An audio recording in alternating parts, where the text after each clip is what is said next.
Hi friends, ఈరోజు ఇంకొక trick చెప్తాను మీకు. బిగినర్స్కి పైపింగ్ వేయడం అంటే చాలా చాలా కష్టం.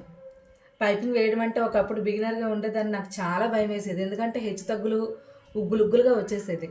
సో నార్మల్ పాదంతో, నాది డాల్ఫిన్ మిషన్, నార్మల్ పాదంతో ఎలా పైపింగ్ చేయాలన్నది నేను మీకు చెప్తాను. ఓకేనా?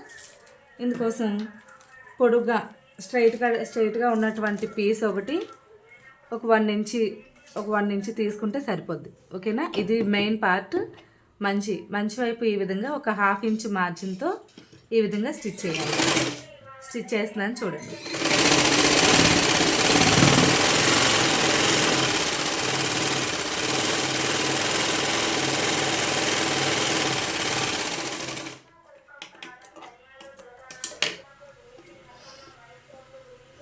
ఈ విధంగా స్టిచ్ చేసిన తర్వాత చూడండి, ఇది ఉంది కదా క్లాత్, ఈ విధంగా తిప్పుకొని చూసారా, దీని కింద ఏం లేదు.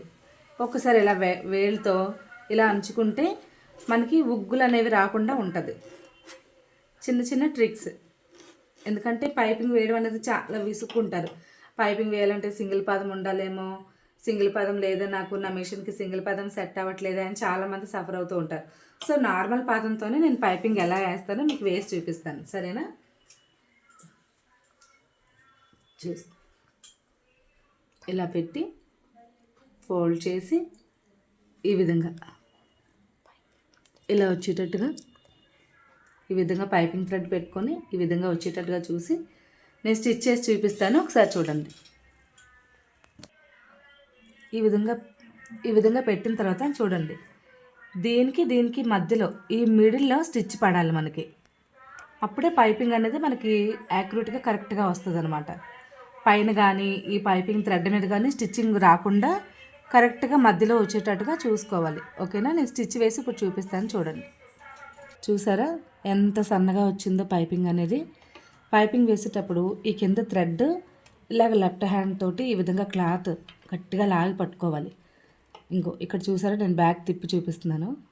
ఇలా పెట్టి ఈ క్లాత్ రివర్స్లో పెట్టి పైపింగ్ థ్రెడ్ కొంచెం లాగి పట్టుకుంటే మనకి ఇలా ఈ విధంగా సన్నగా వస్తుంది. బ్లౌజ్ మొత్తం పట్టుకోవాలి. బిగినర్స్కి అర్థం అవ్వడానికని నేను ఈ విధంగా చెప్తాను.